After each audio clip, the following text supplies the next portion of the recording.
In a small, quiet neighborhood where everything seemed picture perfect, life rolled along smoothly. The streets were lined with neatly trimmed lawns, flower beds bursting with colors, and houses that looked like they'd been plucked straight out of a magazine. It was the kind of place where people waved at each other in the mornings, kids rode their bikes down the sidewalks, and weekends were filled with barbecues and laughter. Everything felt just right, until one day, when something changed. That something came in the form of a new neighbor. His name wasn't important, but his arrival definitely turned heads. He was a single dad with two energetic kids, trying to build a fresh start after years of saving up for his dream home. When he first stepped into the house, he could already imagine how wonderful it would be. The backyard was spacious enough for his kids to play soccer, and the front porch had just enough room for a couple of rocking chairs. But there was one thing about the house that didn't sit well with him: the old wooden fence surrounding the property. The fence was worn out, splintered in places, and frankly, an eyesore. To him, it stuck out like a sore thumb in this otherwise pristine neighborhood. So he decided to do something about it. After weeks of research and planning, he settled on a sleek black wrought iron gate for the driveway. Not only did it look modern and stylish, but it also came with an automatic opener, a practical upgrade that made coming and going easier for him and his family. He hired a local contractor, and on a crisp Saturday morning, the installation began. As the workers hammered away, curious neighbors couldn't help but peek over their hedges. Some smiled politely, others nodded in approval, thinking it might actually improve the curb appeal of the block. But not everyone shared this sentiment. Across the street, perched on her porch like a hawk watching its prey, sat Karen, a woman who prided herself on being the unofficial leader of the Homeowners Association, HOA. Karen wasn't your average neighbor. She had opinions about everything, from the color of your curtains to the type of flowers you planted in your garden. If someone parked their car too close to the sidewalk or left trash cans out overnight, she was quick to send them a strongly worded email. And now, as she watched the commotion across the street, her lips tightened into a thin line. Something about the shiny new gate rubbed her the wrong way. "This isn't what our community stands for," she muttered under her breath, shaking her head. "It's completely out of place." At first, no one paid much attention to Karen's grumbling. After all, she always found something to complain about. But little did anyone know, this seemingly harmless renovation was about to spark a chain reaction that would divide the entire neighborhood. For the new homeowner, however, things seemed to be going perfectly. By late afternoon, the gate was installed, polished to a gleaming finish. His kids ran through it, giggling as it swung open automatically. For the first time since moving in, he felt like the house truly belonged to him. Little did he realize, though, that trouble was brewing and Karen Wilkins was just getting started. The very next day, Alex woke up feeling proud of the changes he'd made to his home. He stepped outside, sipping his morning coffee, and glanced at the gate again. It looked even better in the daylight, sleek, sturdy, and modern. His kids were already out front, pretending the gate was part of some grand castle they were defending from invisible invaders. Life felt good. But by Monday evening, that warm sense of satisfaction started to fade. An email popped up on Alex's phone from the Homeowners Association, HOA. At first glance, it seemed like just another routine message, a reminder about trash pickup days or maybe an update on the upcoming block party. But as he scrolled through, his stomach sank. It wasn't a friendly note. It was a formal complaint, filed by none other than Karen. Karen's words dripped with disapproval. She claimed the new gate violated several vague clauses in the HOA guidelines. Words like aesthetic harmony and neighborhood integrity jumped off the screen. Her tone was sharp and condescending, almost as if she thought Alex had deliberately set out to ruin the neighborhood. To make matters worse, she ended the email by suggesting he remove the gate immediately or face further consequences. Alex sat there for a moment, staring at his phone. He knew Karen wasn't thrilled about the gate, but this felt extreme. Wasn't it his property? Hadn't he checked the rules before installing it? He double-checked the HOA handbook, flipping through pages until he found the section on exterior modifications. Sure enough, there was nothing specific about driveway gates being banned. As long as the structure didn't obstruct public pathways or violate safety codes, it should have been fine. Still, Karen wasn't satisfied with simply filing a complaint. Over the next few days, she became a one-woman campaign against Alex's gate. She started visiting neighbors, knocking on doors with her clipboard in hand. Her pitch was always the same. Have you seen that gate? Doesn't it look completely out of place? What happens if everyone starts doing whatever they want? Our property values will plummet. Some neighbors nodded along, agreeing that the gate was a bit flashy. Others shrugged, saying it wasn't their business what someone did with their own property. But Karen kept pushing. She wasn't just talking to people, she was planting seeds of doubt. By Wednesday, whispers about the gate had spread throughout the neighborhood. Conversations at the mailbox turned into debates. Even casual chats at the park somehow circled back to Alex's shiny black gate. One afternoon, Alex noticed Karen standing near his driveway while he was washing his car. She was deep in conversation with another neighbor, gesturing dramatically toward the gate as if it were some kind of eyesore. Alex tried to ignore it, focusing instead on rinsing soap, suds off his windshield.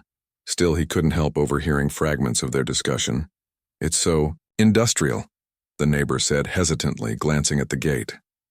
Exactly, Karen exclaimed, throwing her hands up. It's completely out of character for this neighborhood. We can't let things like this slide. Alex clenched his jaw, but forced himself to stay calm. He finished washing the car, dried his hands, and walked over to them. Hey, Karen, he said casually, forcing a smile. Something I can help you with? Karen froze mid-sentence, caught red-handed. For a split second, she looked flustered. Then her expression hardened. Oh, hello, she replied coolly. I was just explaining to Susan here how important it is to maintain consistency in our community. You know, for everyone's benefit. I get that, Alex said, keeping his voice steady. But I followed all the rules. There's nothing in the HOA guidelines that says I can't put up a gate like this. Karen pursed her lips, clearly annoyed that Alex wasn't backing down. Well, maybe the rules need updating, she shot back. This isn't just about you. It's about setting a standard for everyone else. Alex sighed inwardly. He could see where this was going. No matter what he said, Karen wasn't going to budge. Instead of arguing, he gave a polite nod and went back to his car. But inside, frustration bubbled beneath the surface. Why couldn't she leave him alone? All he'd wanted was to improve his home, not start a war. As the week went on, Karen's crusade gained momentum. Flyers appeared on doorsteps inviting residents to join a special HOA meeting to discuss the gate issue. Some neighbors rolled their eyes at the drama, while others grew curious. A handful even started siding with Karen, convinced that Alex's gate really was too much for the neighborhood. Tension simmered, and the once peaceful suburb began to feel divided. Despite the growing pressure, Alex refused to give in. He knew he hadn't done anything wrong. Still, he couldn't shake the feeling that Karen was far from finished. If anything, her actions only proved one thing. She wasn't fighting for the neighborhood's best interests. She was fighting to control it, and Alex wasn't about to let her win without a fight. By Friday afternoon, Alex thought he'd seen the worst of it. The complaints, the whispers, the flyers. It had all been annoying, sure, but manageable. He figured Karen would eventually run out of steam and move on to something else. After all, how long could someone stay worked up over a driveway gate? Boy, was he wrong. That day, as Alex pulled into his driveway after work, he spotted Karen standing near the gate. She was pacing back and forth with her phone in hand, muttering to herself. At first, Alex thought she might be waiting to confront him again. But when he got closer, he realized something strange was happening. Karen wasn't just standing there, she was dialing a number. And not just any number. She was calling 911. What are you doing? Alex asked, his voice tinged with disbelief. Karen barely glanced at him. I'm reporting you, she snapped, her tone icy. This gate is obstructing pedestrian access and it's a public safety hazard. Alex blinked, trying to process what she'd just said. Obstructing pedestrian access? A safety hazard? His gate didn't block sidewalks or impede anyone's ability to walk past. It was entirely within his property line. In fact, it was designed to swing inward, leaving plenty of room for pedestrians.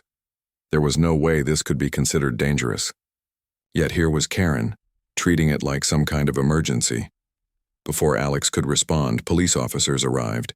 2 patrol cars pulled up to the curb, their lights flashing silently.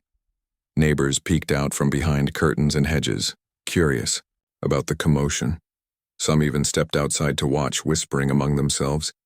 Alex felt a mix of anger and disbelief bubbling inside him. How had things escalated to this point? The officers approached cautiously, clearly unsure what to expect. One of them spoke first. "We got a call about a possible obstruction or safety issue here. Can someone explain what's going on?" Karen jumped in before Alex could say a word. "Yes, officer," she began, her voice dripping with urgency.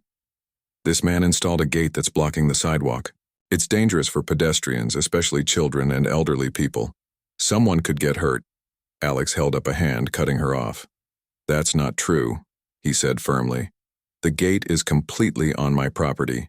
It doesn't block the sidewalk or interfere with anyone walking by. You can see for yourself." The officers exchanged glances, then took a closer look at the gate. They examined its placement, checked the surrounding area, and confirmed that it posed no threat to pedestrians. One of them turned to Karen. "Ma'am, based on what we're seeing, there doesn't appear to be any violation here. The gate is within his property line and it's not obstructing anything." Karen's face flushed red. She stammered, searching for words. But it's still inappropriate. It's ruining the neighborhood." "That's not something we can address," the officer replied calmly. "If you have concerns about HOA rules or aesthetics, those are matters for the association to handle. This isn't a criminal issue." With that, the officers thanked both parties for their time and left.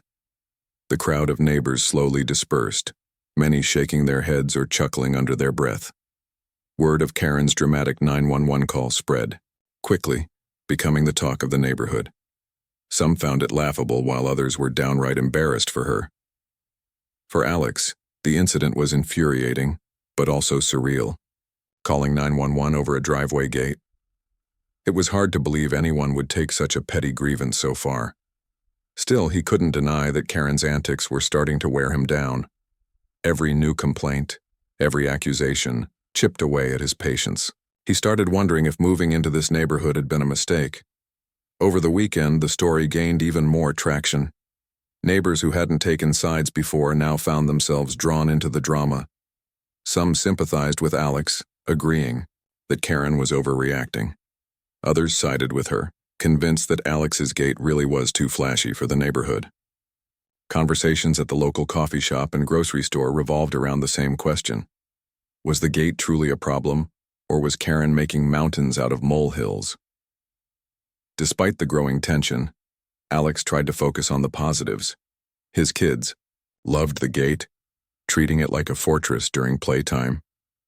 Friends who visited complimented its sleek design, saying it added character to the house. Even a few neighbors admitted privately that they liked the upgrade, though they wouldn't dare say so publicly, not with Karen lurking around. But Karen wasn't done yet. If anything, her failed attempt to involve the police only fueled her determination. On Sunday evening, Alex received another email from the HOA, a notice about a special meeting scheduled for the following week. The subject line read, "Urgent discussion regarding property modifications."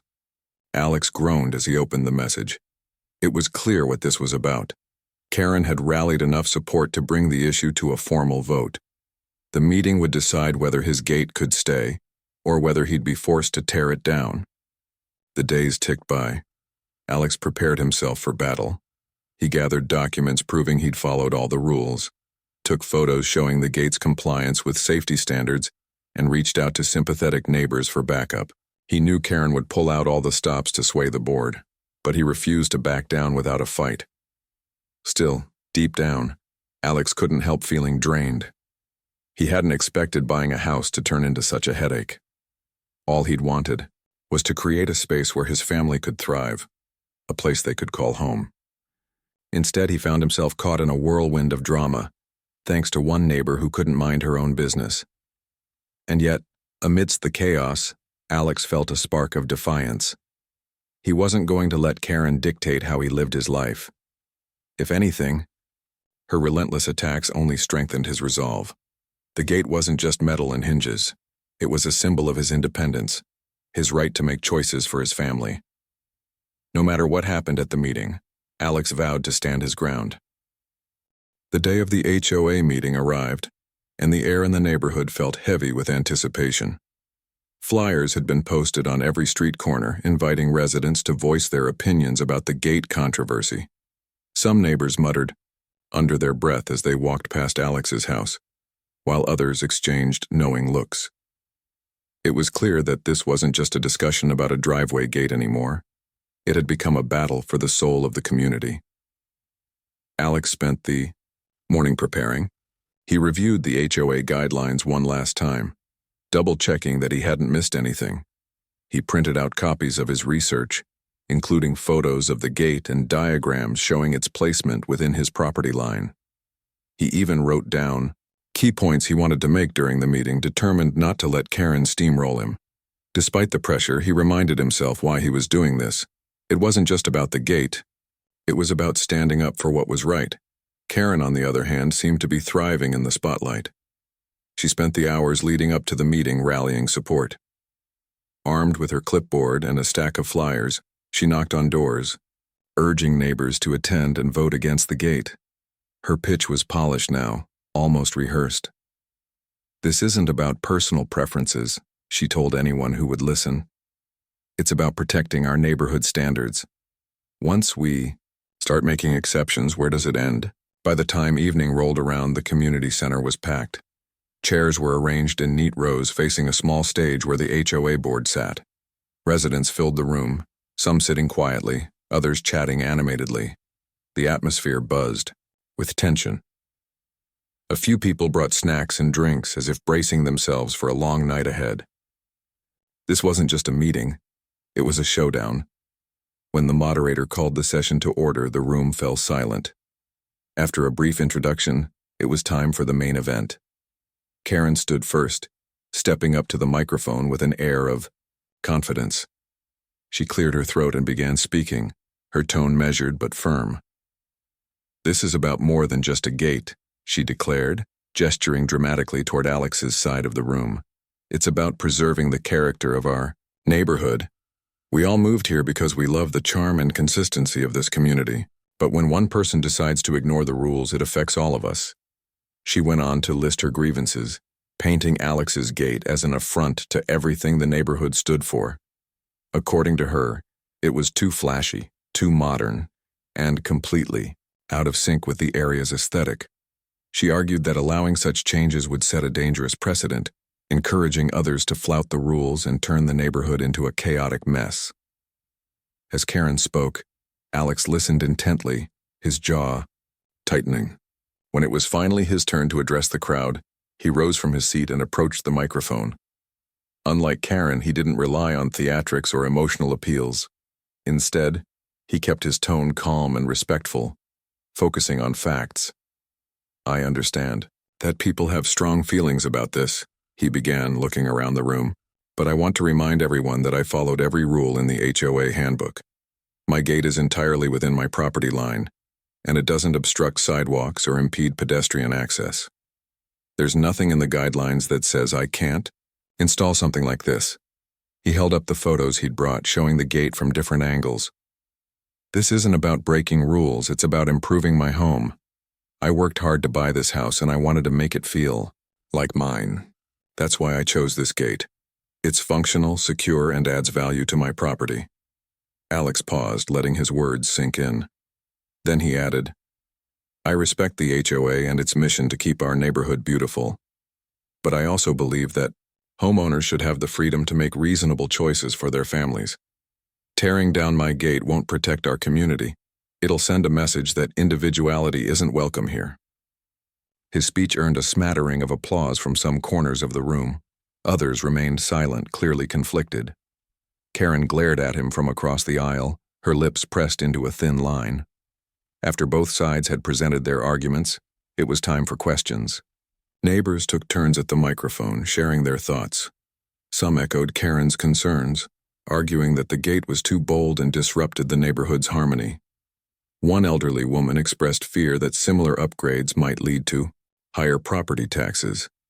Another neighbor worried that flashy improvements could attract unwanted attention from outsiders, but not everyone agreed. A young couple who lived 2 streets over praised Alex's initiative, saying his gate inspired them to think creatively about their own home. A retired man in the back row joked that the gate looked better than his own rusty mailbox, earning a few laughs. Even a few longtime residents admitted that while the gate was different, it wasn't necessarily bad. The debate grew heated at times, with voices rising and tempers flaring. The moderator struggled to maintain order, repeatedly asking people to stick to the topic and avoid personal attacks. Through it all, Alex stayed composed, nodding politely even when faced with harsh criticism. Karen, meanwhile, leaned forward in her chair, interjecting whenever she could, determined to sway undecided voters. Finally, after nearly 2 hours of discussion, it was time to vote. The moderator explained the process. Each homeowner would cast a secret ballot answering a simple question: should the gate stay or go?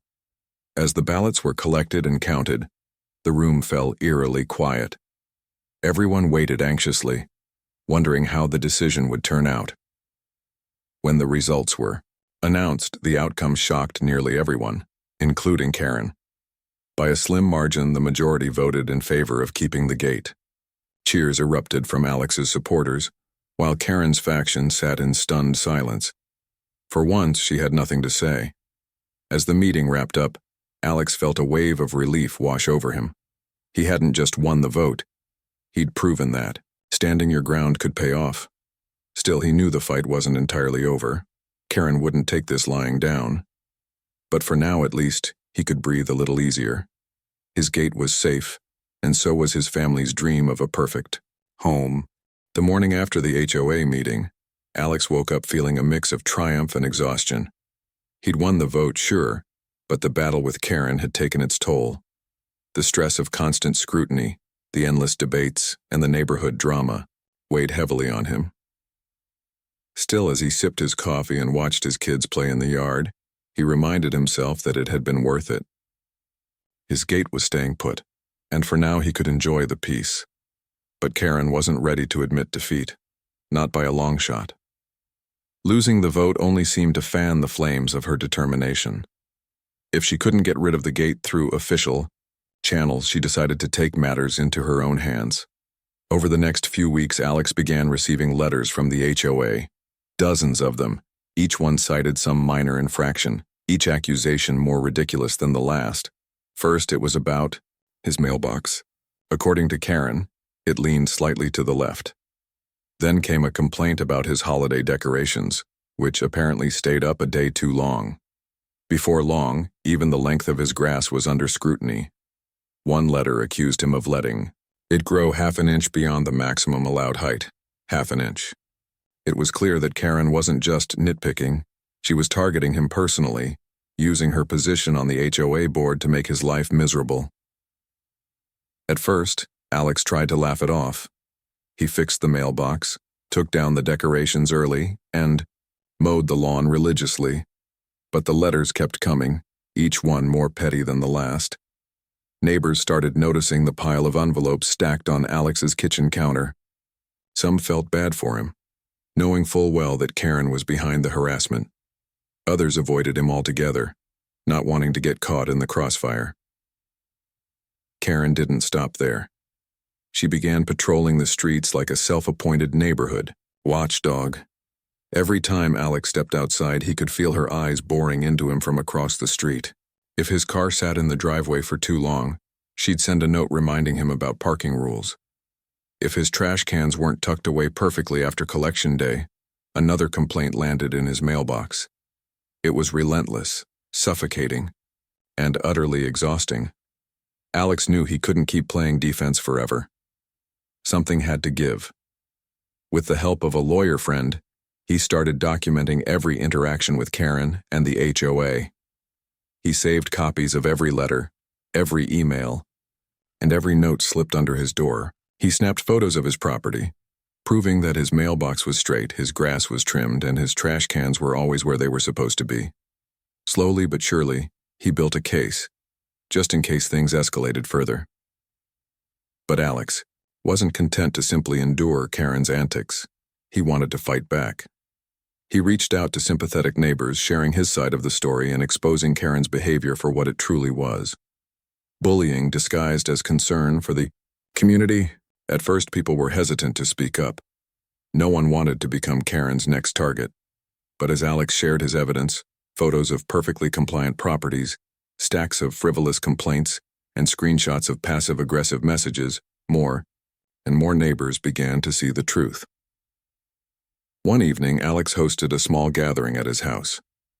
He invited a handful of neighbors who had quietly supported him during the HOA meeting. Over pizza and soda, they talked openly about the toll Karen's actions were taking on the neighborhood. Some admitted they'd received similar complaints over trivial issues. Others confessed they'd grown tired of her constant meddling. By the end of the night, they agreed to band together, forming a loose coalition to push back against Karen's influence. Meanwhile, Karen remained oblivious to the growing resistance. She continued her campaign of pettiness, convinced that wearing Alex down would eventually force him to cave. But the cracks in her armor were starting to show.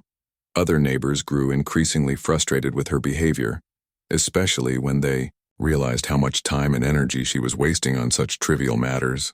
Tension simmered beneath the surface, threatening to boil over at any moment. Things came to a head one Saturday afternoon when Alex noticed Karen standing near his driveway again, clipboard in hand. This time, though, she wasn't alone. A local news reporter stood beside her, microphone raised, asking questions about the infamous gate controversy.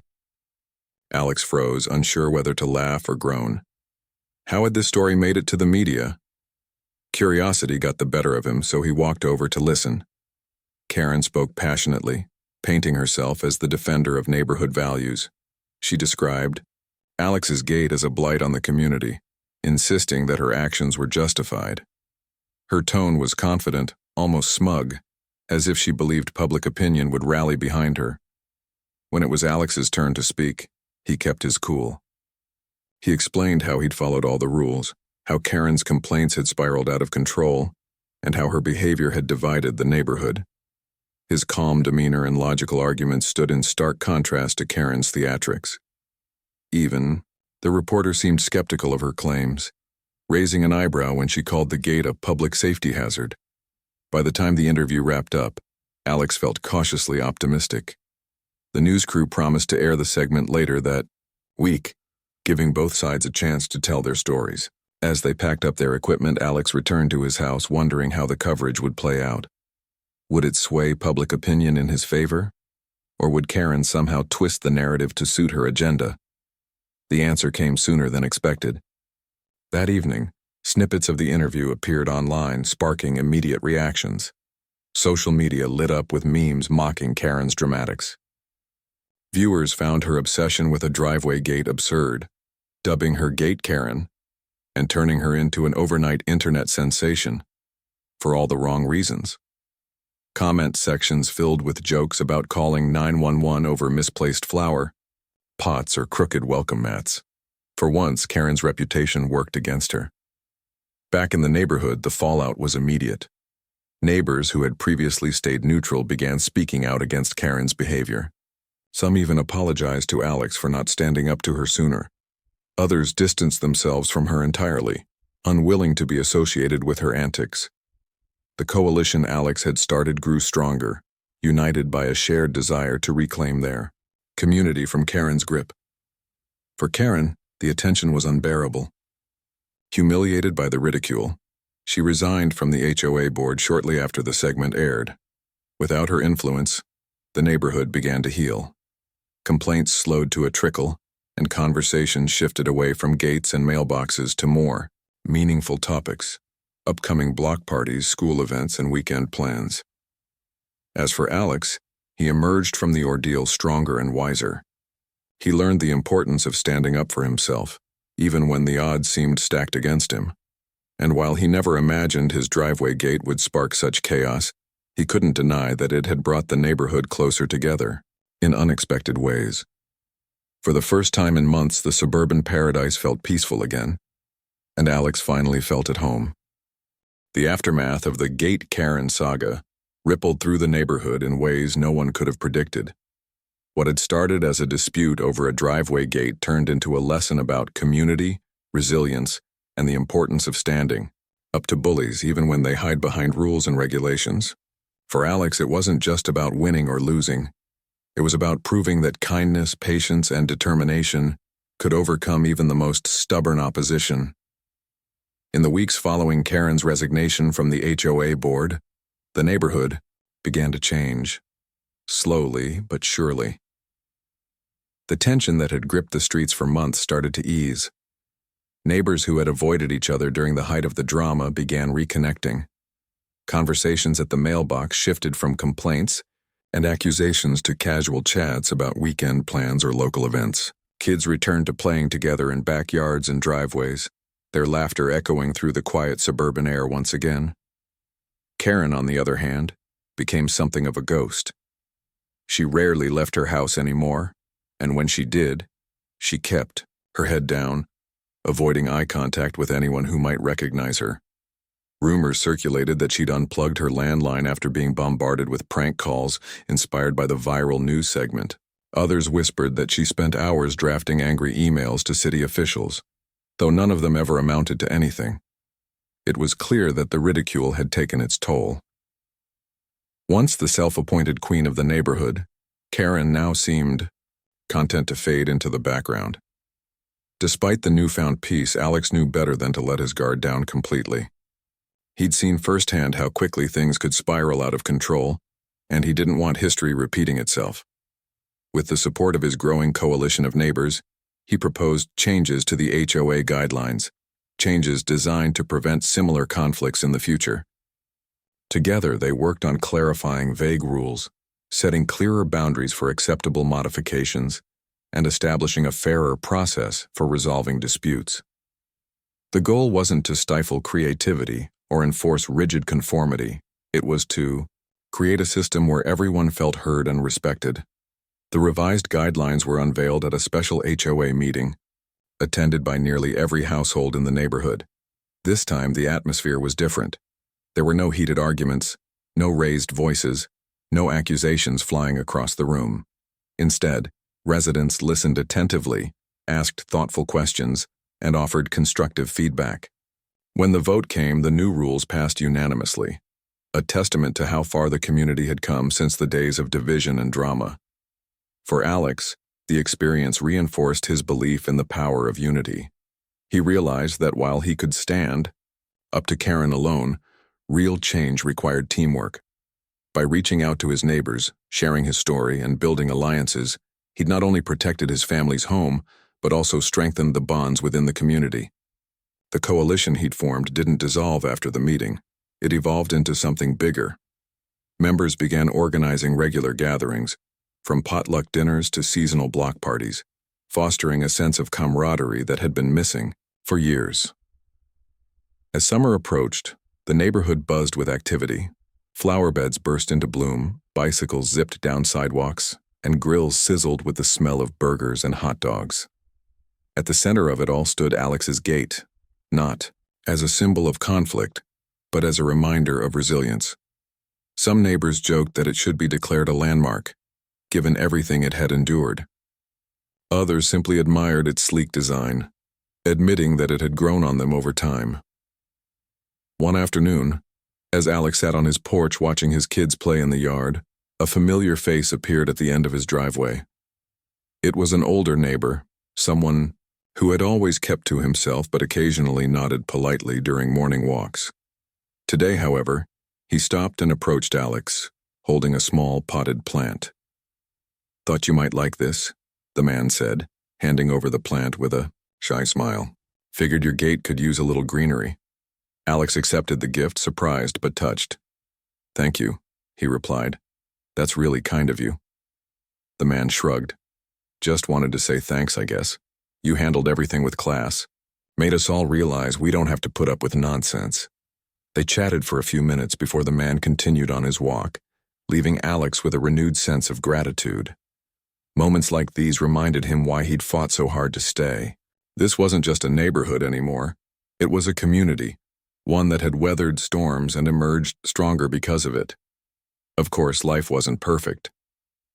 There were still disagreements, occasional misunderstandings, and moments of frustration. But instead of letting those issues fester, neighbors addressed them openly and respectfully. They remembered the lessons learned from the gate controversy, that communication mattered, that compromise was possible, and that pettiness only drove people apart. As for Karen, whispers occasionally surfaced about her latest crusade. Word had it she was campaigning against a neighbor's decision to paint their front door bright red, claiming it clashed with the neighborhood's color palette. But without the authority of the HOA board behind her efforts fell flat. Most people brushed off her complaints, rolling their eyes or laughing quietly. The woman who had once wielded so much influence now struggled to command attention. Looking back, Alex couldn't help but feel a mix of emotions. He was proud of how far he'd come, relieved that the chaos had subsided, and hopeful for the future. His kids loved their home, his neighbors respected him, and his gate remained exactly where it belonged, a testament to perseverance and individuality. On a warm summer evening, as the sun dipped below the horizon and fireflies danced in the twilight, Alex leaned back in his chair and smiled. For the first time in a long time, everything felt right. The neighborhood wasn't perfect, but it was theirs, and that made all the difference.